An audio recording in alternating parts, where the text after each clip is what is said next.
अब इश्क कहानी छोड़ो तुम हथियार उठा कर पैरा। बिस्मिल्लाहिर्रहमानिर्रहीम नहमदुहु व नुसल्ली अला रसूलिहिल करीम अम्मा बाद फ़अऊज़ु बिल्लाहि मिनश शैतानिर्रजीम बिस्मिल्लाहिर्रहमानिर्रहीम वअतसिमू बिहब्लिल्लाहि जमीअन वला तफ़र्रक़ू सदक़ल्लाहुल अज़ीम। क़ाल नबी सल्लल्लाहु अलैहि वसल्लम अद्दीनुन नसीहा औ कमा क़ाल अलैहि सलातु वस्सलाम। બધાથી પહેલે તો તમારો ખૂબ શુક્રિયા, જઝાકુમુલ્લાહ અહસનલ જઝા. તમારો ખૂબ આભાર કે તમે અમારા રોઝામાં મદદ કરી.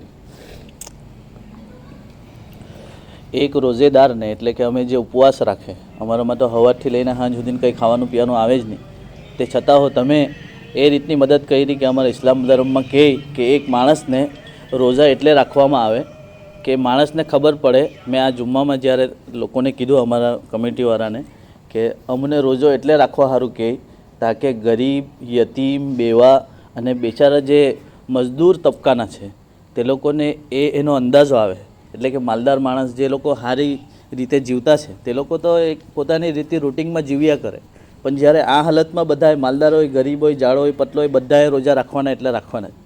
કોઈ બી ગરીબ હોય તો એવું નહીં કે એને છૂટછાટ છે, બલકે બધાએ રાખવાના. તો ત્યારે એ માણસને ખબર પડે કે માલદાર માણસ જ્યારે ભૂખો રહે તો ત્યારે ખબર પડે કે એક ગરીબ માણસ જે આખા વર્ષમાં આવી રીતની ભૂખની હાલતમાં રહે તો એને કેટલી તકલીફ થતી હશે. તો એ સ્વભાવને પોતાના અંદર પેદા કરવામાં આવે એ માટે અલ્લાહ તાલાએ અમને આ હુકમ આપેલો કે તમે રોજા રાખો. તો પહેલો હુકમ તો અમને રોજા રાખવા એટલે સારું કીધેલું કે રોજો રાખીને તમે પોતાના પરવરદિગારના પાસે જઈને ખબર પડે તમને કે ગરીબ, યતીમ અને બેવા લોકો કેવી રીતના જીવતા છે. તો આજે આપણા જે દેશના પ્રધાનમંત્રી છે તે બી એ જ વાત કહી કે તમે લોકોનો દુઃખ દર્દ સમજો તાકે તમને ખબર પડે કે મજદૂર અને ગરીબ તબકો છે એ કેવી હાલતમાં જીવતો છે. આજે બી કેટલા બધા માણસ એવા છે જે ગરીબીમાં જીવતા છે, કેટલા લોકો રોજનું કમાઈને રોજનું ખાતા છે. આપણા તો અલ્હમ્દુલિલ્લાહ એટલું સારું છે કે કમાઈને ખાતા પીતા છે, એટલે આપણને તે નીચલા તબકા છે ને એ લોકોનો દર્દ સમજવા સારું પ્રેક્ટિકલી શું કરવું જોઈએ. તો તમારામાં ઉપવાસ, અમારામાં રોજા છે. તો અમુને એટલું સ્ટ્રિક્ટલી કીધેલું કે તમારા અંબે પાણી પડેલું હોય તો બી પીવાય નહીં, તમારા અંબે ખાવાનું હોય તો બી ખવાય નહીં. તો કોને ભરોસો રાખવાનો? તો એક જ ભરોસો છે, તમારો બી એક જ ભરોસો, અમારો બી એક જ ભરોસો કે ઉપરવાળો જોતો છે. ગલત કામ કરું હું, પાણી પી બી લીધું કે રોજો તોડી બી લાખ્યો તો જવાબ ઉપર આપવાનો છે. એ દુનિયાવાળાને તો આપણે કંઈ બી પટાઈને આપણે સમજાવી લેવું, પણ અગર ઉપરવાળાનો ડર હશે તો આ રોજાની હાલતમાં અમારી પ્રેક્ટિકલી પ્રેક્ટિસ એ જ કે તમને એ ખબર પડે કે તમારા હંબે તમારા પાસે પૈસા, માલો, દોલત બધું, તે છતાં બી તમે ભૂખ્ખા કેમ પડી રહેલા છે. તમારાથી ની પાણી પીવાય, નહીં કંઈ કરાય, બધું તમારા હંબે પડેલું. એનો દર્દ કે તમારા પાસે જે આ ફિલહાલ છે કોના હુકમના મુતાબિક તમે આવું કરતા છે. બધું વસ્તુ તમારા પાસે અવેલેબલ છે, તે છતાં કેમ નથી યુઝ કરી શકતા. એટલે કે જ્યારે એક હુકમ કે સવારથી લઈને સાંજ સુધીમાં જ્યારે તમે આ કામ ઉપરવાળાના હુકમથી નથી કરતા કે પાણી નહીં પી કે તમે ખાઈ નહીં, તેવી જ રીતના જ્યારે રમઝાન પતી જાય તે પછી બી આ દર્દ પોતાના અંદર રાખો. એ બી હુકમ આપેલો છે કે તમારા ગરીબ તબકાને કે તમારા દેશમાં રહીને જે કેટલા લોકો એવા છે જે નીચલા તબકામાં રહીને કેટલી મહેનત કરીને પોતાનું ઘર ચલાવતા છે. કેટલી અમારી માઓ, બહેનો, અમારી મસ્તુરાત, આપણી જે મા બહેનો છે કામ કરીને બિચારી ખાતી છે. તો તેને કોણ આ દુઃખ દર્દને સમજે? તો એની એક પ્રેક્ટિકલી આ પ્રેક્ટિસ છે કે જેના લીધે તમે બી આ ઉપવાસ રાખે, તેવી રીતના અમે બી રોજા રાખીએ. એક તો અમારી આ મહેનત. બીજું કામ કે કુરાને કરીમમાં અમારું જે પુસ્તક છે તેમાં કહે કે વાતસિમુ બિહબ્લિલ્લાહ જમીઅન વલા તફર્રકુ. ઉપરવાળાની એક દોરી એટલે કે એક તો પ્રેક્ટિકલી આપણે સમજીએ કે એક માણસ એક દોરીને ખેંચે તો કેટલો જોર લગાવી શકે? બહુ જોર નહીં લગાવાય. મેં જ્યારે નાનો હતો ને ત્યારે ત્રીજા ચોથામાં એક પાઠ ભણેલો. એક બાપ પોતાના છોકરાને એમ કહે કે એક લાકડી બધા 7 છોકરાઓના હાથમાં આપી દઈને કહે કે આને તોડો, તો બધા ફટાફટ તોડીને પોતાની જવાનીનો જોર બતાવે. પછી કહે કે ચાલો એક કામ કરો, હવે 7 લાકડીને બધા એક હાથે જમા કરી લો અને હવે તોડો, તો હવે કોઈથી તૂટી નહીં. એ જ કુરાની કરીમની આયતનો મફહૂમ તા પુસ્તકમાં બી હતો અને અમારા પુસ્તકમાં બી છે કે તમે અલ્લાહના હુકમ જે છે ને એને મજબૂતીથી બધા જ પકડી લો, એકતા પેદા કરી લો, પછી તમને કોણ તોડે તે બતાવો. એટલે કે સૌનો સાથ સૌનો વિકાસ એ શું કરવા કહેવામાં આવે? એ બહુ પહેલેથી છે, 1400 વર્ષ પહેલાંથી. એવું નહીં કે મોદીજી આજે જ કહેતા છે, એના પહેલેથી અમને તો પહેલેથી હુકમ આપેલો કે ભાઈ લોકોની મદદ કરો. તો તેવી રીતના આજે તમે મદદ કરી. એક તો છે કે તમે મદદ કરી ને તમે ઉપરવાળાના કરીબ થઈ ગયા, તાકે જે ઉપરવાળાને જેટલો ફોલો કરે છે તેનું કામ તેટલું થવાનું.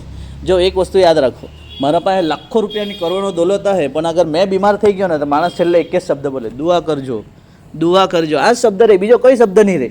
કરોડો રૂપિયાનો તે માણસ હોય પણ તે હોનાનું નહીં ખાઈ શકે નહીં કંઈ નહીં, શું કરવાનું છે? એક જ જબાન પર એનો લફ્ઝ રહી કે ભાઈ દુઆ કરજો. કોઈ બી માણસ આવે ને ભાઈ દુઆ કરજો. કોઈ હારો કોઈ ધર્મનો બહુ મોટો માણસ આવે તો બી તેને કહે, કોઈ ગરીબ માણસ આવે ને તેને બી તે એક જ શબ્દ કહે કે ભાઈ દુઆ કરજો. કેમ? આજે તમારી દોલત નથી કામ આવતી. કેમ નહીં કામ આવે? કેમ કે દુઆ એક એવી વસ્તુ છે જે ઉપર લખેલી ફિક્સ તકદીરને, તમારું ભવિષ્યમાં શું થવાનું તેને બી બદલી શકે.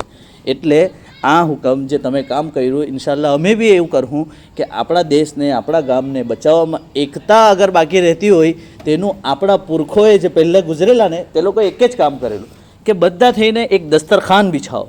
તે તમે આજે કામ કર્યું કે દસ્તરખાન પર એક એવી વસ્તુ છે જ્યાંથી મોહબ્બત વટે.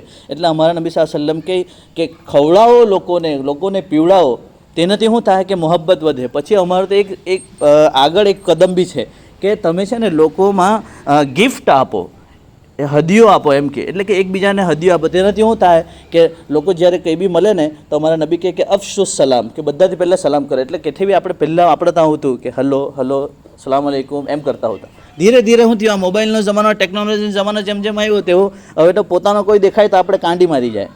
આના હાથે તો આપણી બનતી નહીં મળે. આપણો ધર્મ તો એમ કે કોઈનો બી ધર્મ એમ જ કે ભાઈ બધા સાથે સારો વર્તાવ. એટલે કોઈને બી મહિલા હોય તો તમે શું કરો ભાઈ, સલામ દુઆ કરો ને, એટલું તો કરી શકે ને. તમારા દિલમાં ખોટ ન રાખો.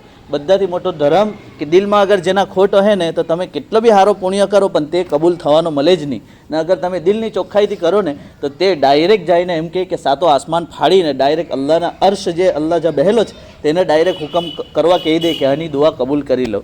એટલે આજે જે તમે કામ કર્યું તેમાં અમે અલ્લાહથી ઉમ્મીદ રાખીએ કે અલ્લાહ તમારી હર દુનિયાની હાજતો અલ્લાહ પૂરી કરે. અને બહુ સારું તમે કામ કર્યું, અલ્લાહ જઝાએ ખૈર આપે.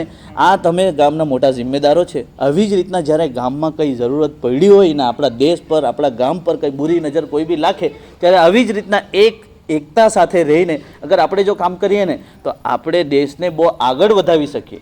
આપણો દેશ પહેલાં આપણે જોવાનું છે. હરેક વસ્તુમાં અગર આપણા દેશનું, આપણા ગામનું, આપણા શહેરનું અગર આપણે આગળ વધારવા માંગતા હોય તો બધાથી પહેલાં એકતાની જરૂર. એટલે અમારા કુરાનમાં બધાથી પહેલાં એક જ વાત કહેવામાં, વાતસિમુ બિહાબ્લિલ્લાહિ જમિયા, એક હાથે રહ્યા તો તમે જે ચાહો તે કરી શકો. વ અંતુમુલ અલૌના ઇન કુન્તુમ મુમિનીન, તમે ચાહે ને કે હુકુમત કરવાના તો તમારા હાથમાં હુકુમત, ને એકતા નહીં મળે ને તો તમે કંઈ બી નહીં કરી શકો.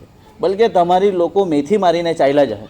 આજે એ જ થતું છે. એકબીજા હાથે રહીને બી આપણે શું કરીએ, અમારા ધર્મમાં તો એમ છે કે આ જે છે ને આ અમારા નબીએ એમ કીધેલું મુહમ્મદ સલ્લલ્લાહુ અલૈહિ વસલ્લમે, જે આની હિફાજત કરી દે, એમ જબાન પકડીને બતાવ્યું, જે આને કંટ્રોલમાં કરી લીધું તે સમજી લેવું કે તે 100% કામયાબ થઈ ગયું. અને આપણી બધાથી વધારે પેપડી જ ચાલે કે આપણે કોઈના સારું બી કહેતા હોય ને આપણા હગાવાનામાં જ પહેલે મેથી મારીએ.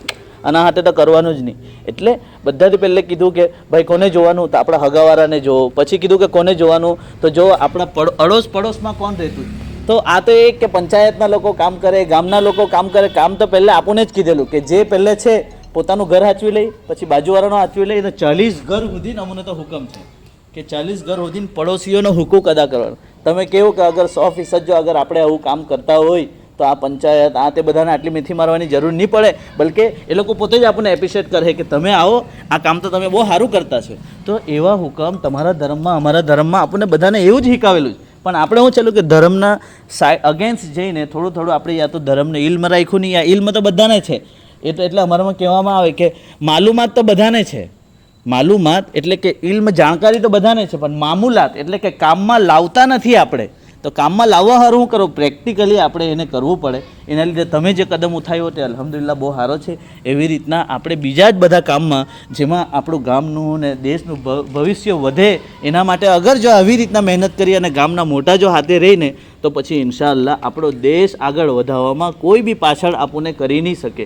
એટલે આવી જ રીતના મોહબ્બત બાકી રહે, આપણે એક હાથે રહે, એ જ આ મેસેજ હતો. જઝાકુમુલ્લાહુ અહસન અલ જઝા. अस्सलामु अलैकुम वरहमतुल्लाह. मौलाना वसीम शाह धर्मपुरी की ऑफिशियल चैनल को सब्सक्राइब करें और बेल आइकन दबाएं